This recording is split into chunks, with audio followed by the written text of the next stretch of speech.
Assalamualaikum warahmatullahi wabarakatuh. Perkenalkan, nama saya Denny Saputra, kelas 1D, Aro Leprindo, Jakarta. Pada kesempatan kali ini, saya akan mempresentasikan materi tentang vitamin sebagai makronutrien organik esensial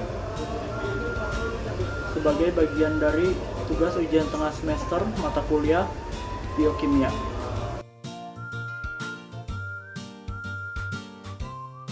Berikut beberapa materi yang akan saya bahas dalam presentasi kali ini.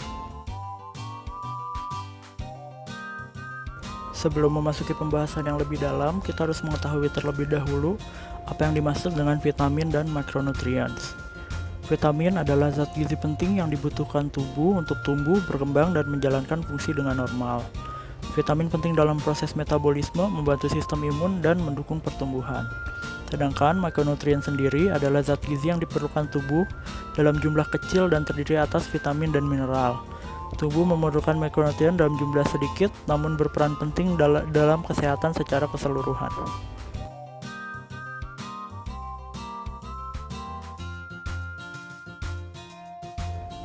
Vitamin memainkan peran kunci dalam proses metabolisme, membantu sistem imun, dan mendukung pertumbuhan.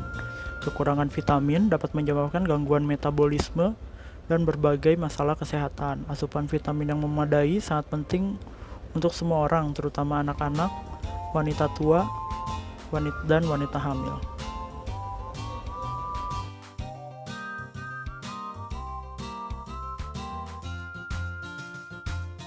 Untuk poin kedua, saya akan membahas klasifikasi vitamin. Terdapat dua klasifikasi vitamin, yaitu vitamin larut lemak dan vitamin larut air. Untuk vitamin larut lemak berupa vitamin A, D, E, dan K. Makanan sumber vitamin larut lemak termasuk lemak hewani, minyak sayur, produk susu, hati, dan ikan. Vitamin ini penting untuk kesehatan mata, tulang, sistem kekebalan tubuh, dan pembekuan darah. Sedangkan vitamin larut air berupa vitamin B dan C. Sumber vitamin larut air meliputi buah-buahan, sayur-sayuran, kacang-kacangan, dan biji-bijian. Vitamin ini berperan dalam menjaga fungsi sistem syaraf, kesehatan mata, dan kulit, serta metabolisme. Poin ketiga, saya akan membahas peran vitamin dalam tubuh. Terdapat dua peran vitamin dalam tubuh, yaitu sebagai koenzim dan sebagai antioksidan. Vitamin B1, tiamin, niacin, dan biotin berfungsi sebagai koenzim yang membantu enzim memicu reaksi kimia.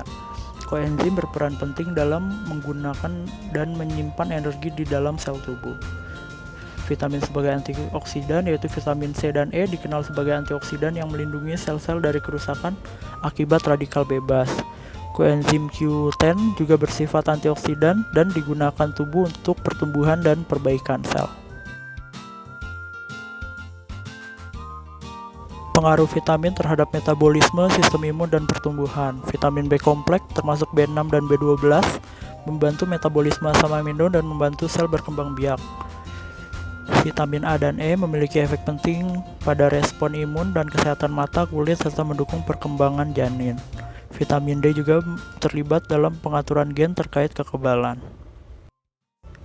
Dalam poin 4, saya akan menyebutkan beberapa sumber vitamin. Untuk vitamin A, berperan dalam menjaga kesehatan mata, kulit, dan sistem imun.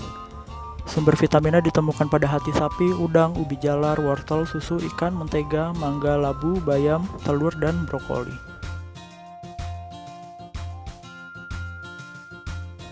Vitamin B kompleks meliputi B1 tiamin, B2 riboflavin, B3 niacin, B5 asam pantotenan, B6 B7 biotin, B9 asam folat, dan B12. Sumbernya termasuk dari nasi merah, semangka, asparagus, jeruk, telur, kol, gandum hitam, susu kedelai, daging kentang, jamur salmon, tuna, sayur hijau, dan kacang-kacangan. Vitamin C diperlukan untuk produksi kolagen dan berfungsi sebagai antioksidan.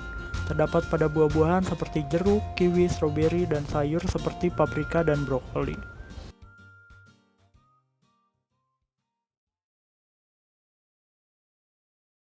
Vitamin D penting untuk kesehatan tulang dan sistem imun. Sumber alami termasuk sinar matahari, ikan berminyak, dan produk susu yang diperkaya. Vitamin E berfungsi sebagai antioksidan dan melindungi sel dari kerusakan. Dapat ditemukan pada minyak sayur, kacang, biji-bijian, dan sayur berdaun hijau.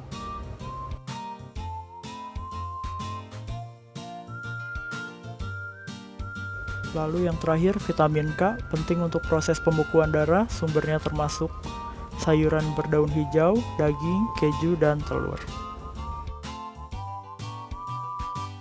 Poin 5, saya akan membahas tentang defisiensi vitamin. Apa sih defisiensi vitamin itu? Defisiensi vitamin terjadi ketika tubuh tidak mendapat cukup vitamin dari makanan atau suplemen.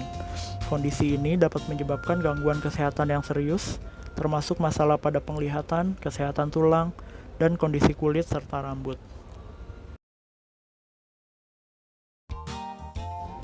Gejala umum defisiensi vitamin umumnya terjadi kelemahan atau nyeri otot, kesulitan berjalan dan mengatur keseimbangan, gangguan penglihatan seperti rambut senja, kulit kering, kusam, tampak rusak, serta badan mudah memar, sendi terasa nyeri dan bengkak, serta luka yang sembuhnya lebih lama.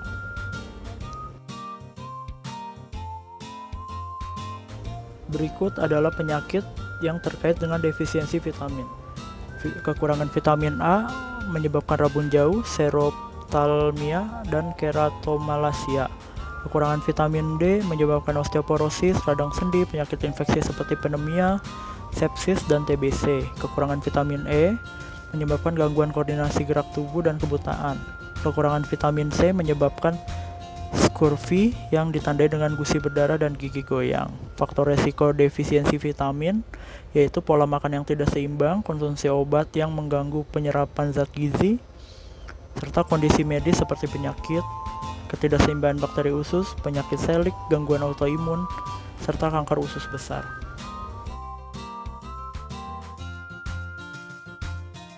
Dari presentasi yang saya lakukan, dapat saya simpulkan bahwa pentingnya mikronutrien termasuk vitamin dan zat gizi yang dibutuhkan oleh tubuh dalam jumlah sedikit namun memiliki peran penting dalam membentuk hormon, aktivitas enzim, serta mengatur fungsi sistem imun dan sistem reproduksi. Kekurangan mikronutrien dapat meningkatkan resiko penyakit menular, kematian akibat diare, campak, malaria, dan penyakit paru-paru. Peran vitamin dalam kesehatan untuk memperkuat sistem kekebalan tubuh, membantu pembekuan darah, mendukung pertumbuhan dan perkembangan normal. Hal-hal yang harus diperhatikan untuk memastikan bahwa asupan vitamin cukup dengan mengkonsumsi diet seimbang yang kaya akan buah-buahan, sayur-sayuran, lemak sehat, kacang-kacangan, dan ikan. Menghindari makanan olahan dan memastikan asupan vitamin dan mineral dari makanan alami.